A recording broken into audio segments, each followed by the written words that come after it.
Subscribe the channel SP Education and click the bell icon.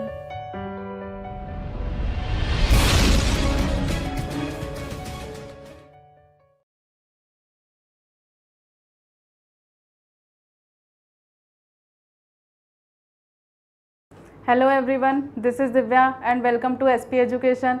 आज हमारा bio का एक नया सेशन स्टार्ट होने वाला है और जो हमारे मोस्टली वन डे एग्ज़ाम्स होते हैं उनमें जो हमारा बायोलॉजी का पोर्शन है उससे 10 से 12 नंबर तक की बायोलॉजी से क्वेश्चंस पूछ लिए जाते हैं। तो चलिए बायोलॉजी को समझने से पहले या अपना सेशन स्टार्ट करने से पहले हम समझ लेते हैं कि आखिर बायोलॉजी होती क्या है या उसका अध्ययन किस प्रकार किया जाता है। तो लिख लेते हैं हम सबसे पहले अपना introduction of biology. Introduction of biology को हम जो हिंदी मीडियम वाले बच्चे होते हैं उसको हम बोलते हैं जीव विज्ञान का परिचय। तो ये हमारा हो गया इंट्रोडक्शन ऑफ बायोलॉजी। इसको हिंदी में हम बोलेंगे अपना जीव विज्ञान का परिचय।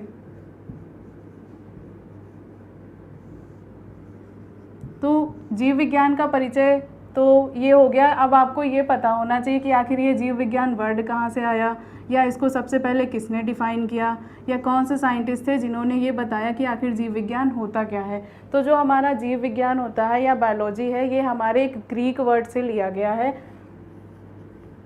ग्रीक जो लैंग्वेज है ये काफ़ी पुरानी है, काफ़ी एंशिएंट है। तो यहाँ से इस बायोलॉजी वर्ड को लिया गया है और बायोलॉजी को डिफ़ाइन किया था सबसे पहले एक साइंटिस्ट थे जिनका नाम था अरिस्टोटल। अरिस्टोटल को हम हिंदी में बोलते हैं अरिस्तु। हिंदी में हम इन्हें क्या बोलते हैं? अरस्तु। तो जो हमारे फादर ऑफ बायोलॉजी हैं, अरस्तु को हम फादर ऑफ बायोलॉजी भी कहते हैं।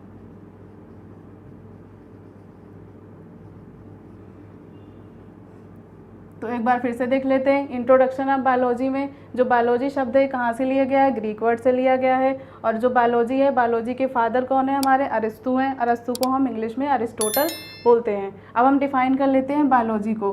तो बायोलॉजी जो है ये हमारा दो शब्दों से मिलकर बना है। सबसे पहला है हमारा बायो और दूसरा है लॉजी। तो बायो का मतलब होता है लिविंग बींग्स या लाइफ बोल सकते हैं या लिविंग बोल सकते हैं, और लॉजी का मतलब होता है हमारा स्टडी। तो लिविंग का मतलब होता है जीवन और स्टडी का मतलब तो आप सब जानते ही होंगे कि स्टडी को हम क्या कहते हैं हिंदी में? अध्ययन। तो अब हम बात कर लेते हैं बायोलॉजी को कि बायोलॉजी में क्या करते हैं हम। किसी भी प्रकार का, चाहे वो छोटा हो बड़ा एनिमल हो, तो जितने भी प्रकार के जीवित चीज़ों का अध्ययन किया जाता है वो हम बायोलॉजी के अंतर्गत ही करते हैं। चाहे वो एक कोश की हो, चाहे बहुकोश की हो, चाहे वो प्लांट्स हो, चाहे वो एनिमल्स हो, मतलब जितने भी लिविंग बर्ड्स हैं, जितने भी लिविंग ऑर्गेनिज्म हैं, उनकी जो स्टडी होती है वो हमारी बायोलॉजी के अंतर्गत होती है। तो अब हम देख लेते हैं यहाँ से कितने प्रकार के क्वेश्चंस बन सकते हैं। तो सबसे पहला क्वेश्चन तो हमारा यही बन रहा है कि आखिर बायोलॉजी क्या है। तो बायोलॉजी हमारी दो वर्ड से मिलकर बनी है। सबसे पहला बायो, दूसरा होता है लॉजी। बायो का मतलब होता है लिविंग, मतलब जीवन, और लॉजी का मतलब होता है स्टडी या अध्ययन। और जो दूसरा क्वेश्चन हमारा बनता है कि who is the father of biology, तो आपको आंसर देना पड़ेगा अरिस्टोटल, और हिंदी मीडियम वाले बच्चे क्या बोलेंगे? अरस्तु। इसके बाद में कभी कभी क्वेश्चन पूछ लिया जाता है कि हमारा जो बायोलॉजी वर्ड है ये किस लैंग्वेज से लिया गया है, तो ये हमारा ग्रीक वर्ड से लिया गया है। इतना तो हो गया हमारा बायोलॉजी के बारे में। अब हम बात कर लेंगे ब्रांचेस ऑफ बायोलॉजी कि बायोलॉजी की ब्रांचेस कौन कौन सी होती हैं।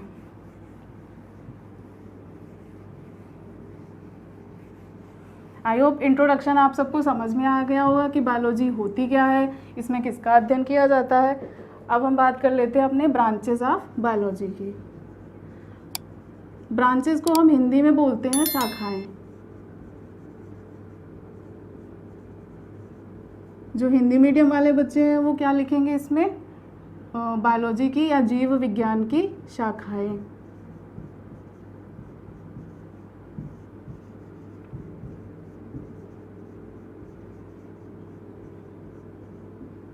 अब आ जाते हैं हम जीव विज्ञान की शाखाएं कितनी होती हैं। जीव विज्ञान की दो शाखाएं होती हैं। तो सबसे पहली शाखा होती है उसको हम बोलते हैं क्या? जूलॉजी। और जो दूसरी शाखा होती है उसको हम बोलते हैं बॉटनी। तो सबसे पहले हम बात कर लेते हैं जूलॉजी की। तो जो जूलॉजी होता है, जूलॉजी भी दो वर्ड से मिलकर बना होता है। सबसे पहला हमारा क्या हो गया? जू। जू तो आप लोग गए ही होंगे, जू में आपने एनिमल्स को देखा ही होगा। तो जू का मतलब क्या होता है? एनिमल्स। और लॉजी का मतलब स्टडी, मतलब अध्ययन। तो जूलॉजी में जितने भी एनिमल्स होते हैं उनकी जो स्टडी होती है वो हम जूलॉजी के अंतर्गत करते हैं। जूलॉजी को हम हिंदी में जंतु विज्ञान भी बोलते हैं। क्या बोलते हैं इसको हम? जंतु विज्ञान। क्यों बोलते हैं? क्योंकि हम इसमें केवल और केवल एनिमल्स की स्टडी करते हैं, इस वजह से हम जूलॉजी को जंतु विज्ञान बोलते हैं। अब बात कर लेते हैं, एक साइंटिस्ट थे हमारे, उनका नाम था अरिस्टोटल। हिंदी में हम इन्हें क्या बोलते हैं? अरस्तु। तो जो अरिस्टोटल थे, अब यहाँ पर एक कन्फ्यूजन क्वेश्चन ये आता है कि अरिस्टोटल जो है वो हमारे बायोलॉजी के फादर भी हैं और जूलॉजी के फादर भी हैं। तो ये बात याद रखिएगा कि जो हमारे बायोलॉजी के फादर हैं वो भी अरिस्टोटल है और जो हमारे जूलॉजी के फादर है वो भी अरिस्टोटल है।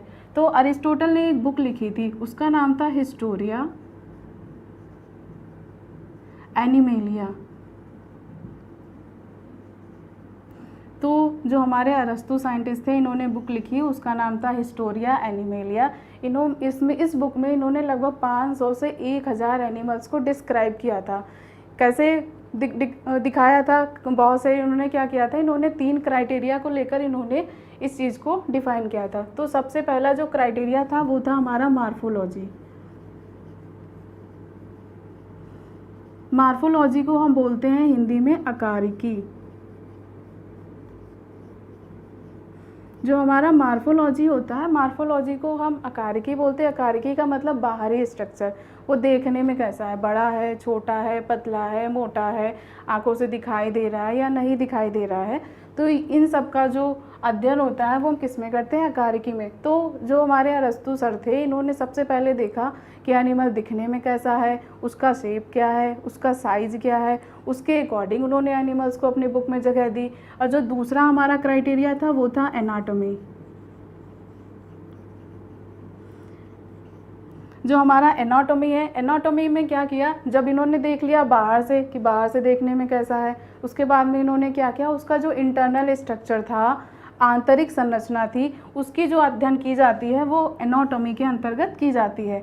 चाहे वो ह्यूमन एनाटॉमी ले लो या एनिमल एनाटॉमी ले लो, जितने भी एनाटॉमी का मतलब ही होता है कि इंटरनल स्ट्रक्चर। ठीक है। और जो इन्होंने थर्ड लिया था, पहला इन्होंने लिया मार्फोलॉजी, दूसरा लिया इन्होंने एनाटॉमी, और जो तीसरा हमारा क्राइटेरिया है जिसको हम क्या बोलते हैं? फिजियोलॉजी।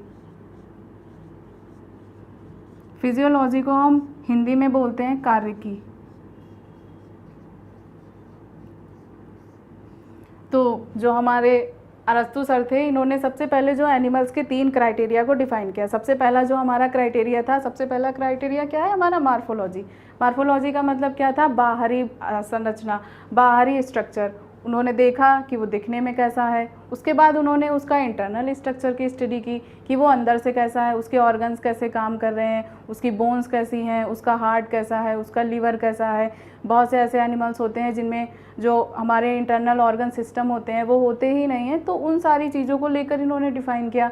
और जो थर्ड पोर्शन था हमारा, उसको बोला उन्होंने फिजियोलॉजी। फिजियोलॉजी का मतलब होता है कार्य की, कि वो कार्य कैसे कर रहे हैं। तो आई होप इतना आपको समझ में आ गया होगा हमारा जूलॉजी।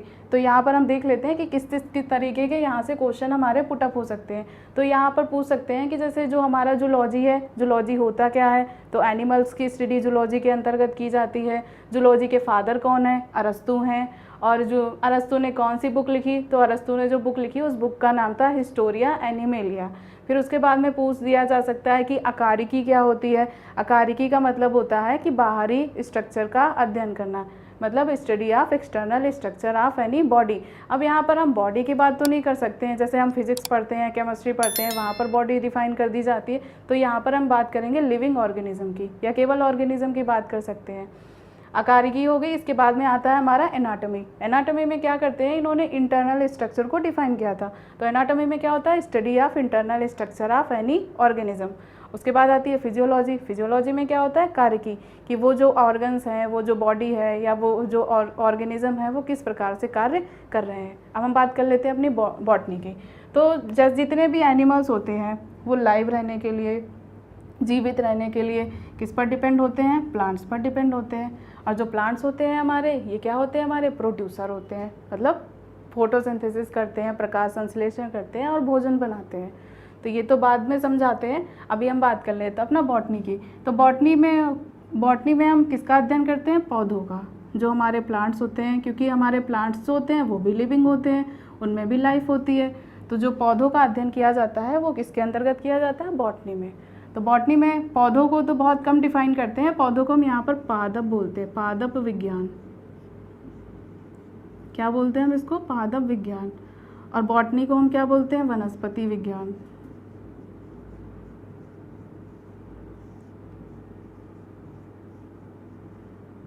अब इसको तो हमने डिफाइन कर लिया कि बॉटनी में क्या होता है। हम प्लांट्स की बात करते हैं, प्लांट्स की स्टडी करते हैं। उसके बाद में बॉटनी के फादर कौन है? तो father of botany mostly exams में पूछ देते हैं, who was the father of botany. तो फादर ऑफ बॉटनी मतलब हमारे वनस्पति विज्ञान के पिता या जनक, पिता को बोल सकते हैं या हम जनक भी बोल सकते हैं। तो वो कौन है? हमारे थियोफ्रेस्टस।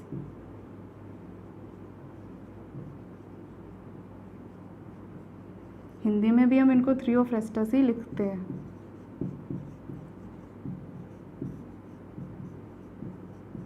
अब हम देख लेते हैं यहाँ पर किस किस प्रकार के क्वेश्चंस हमारे पुटअप हो सकते हैं, पूछा जा सकता है कि बॉटनी क्या है। तो जो हमारी पादप विज्ञान की ब्रांच होती है जिसमें हम पादपों का अध्ययन करते हैं उसको हम बॉटनी कहते हैं। फादर ऑफ बॉटनी कौन है? हमारे थियोफ्रेस्टस हैं।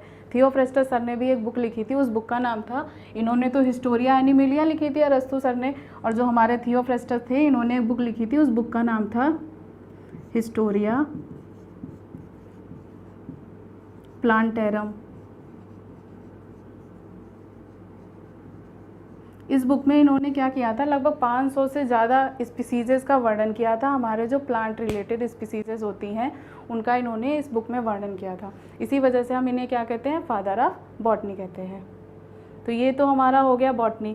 अब यहाँ पर मेमोरेबल चीज़ें क्या है कि हम इनको कैसे इजीली याद कर सकते हैं कि थियोफ्रेस्टस ने कौन सी बुक लिखी या हमारे अरस्तु सर ने कौन सी बुक लिखी। तो इसके लिए याद करने का इजी वे ये है कि काफ़ी एंशियंट में, काफ़ी पुराने टाइम में ये बुक्स लिखी गई। तो सबसे पहले हिस्टोरिया यहाँ भी कॉमन है, हिस्टोरिया यहाँ भी है, तो दोनों जगह जो हिस्टोरिया है वो कॉमन है। एनिमेलिया मतलब जूलॉजी मतलब जंतु विज्ञान, और प्लांटेरम मतलब प्लांट मतलब पादप विज्ञान। तो आई होप इतना समझ में आ गया होगा। यहाँ से कितने तरीके के क्वेश्चंस पुटअप हो सकते हैं, एक बार उनको भी हम ओवरव्यू कर लेते हैं। तो जूलॉजी की बात कर लेते हैं। एनिमल स्टडी होती है, फादर ऑफ जूलॉजी हमारे अरिस्टोटल हैं, इन्होंने जो बुक लिखी उसका नाम है हिस्टोरिया एनिमेलिया, और इन्होंने 3 क्राइटेरिया डिफाइन किए थे इसको लेकर। सबसे पहला था हमारा मार्फोलॉजी मतलब आकारिकी, बाहरी स्ट्रक्चर, दूसरा था हमारा एनाटॉमी मतलब आंतरिक संरचना, और तीसरा था हमारा फिजियोलॉजी की वो जो हमारे ऑर्गन्स थे या जो हमारा ऑर्गेनिज्म है वो किस प्रकार से कार्य कर रहा है। उसके बाद में हम बात कर लेते हैं अपने बॉटनी की। तो बॉटनी में हम पौधों का अध्ययन करते हैं, इसको हम पादप विज्ञान भी कहते हैं। फादर ऑफ बॉटनी हमारे कौन है? थियोफ्रेस्टस हैं। थियोफ्रेस्टस ने एक बुक लिखी थी जिसका नाम था हिस्टोरिया प्लांटेरम, और इस बुक में इन्होंने लगभग 500 से ज़्यादा जो प्लांट्स हैं, स्पीसीज़ हैं, उनका वर्णन किया था। तो ये तो हमारा हो गया पूरा इंट्रोडक्शन ऑफ बायोलॉजी कि बायोलॉजी क्या है, बायोलॉजी की शाखाएं क्या हैं। आई होप इतना आप सबको समझ में आ गया होगा। यहाँ से भी काफ़ी सारे क्वेश्चंस पुटअप करते हैं। अब बाकी हम अपना कल या नेक्स्ट वीडियो में जो हमारा सिलेबस है उसको हम अच्छे से डिफ़ाइन कर लेंगे। आज के लिए इतना ही रखते हैं। Thank you.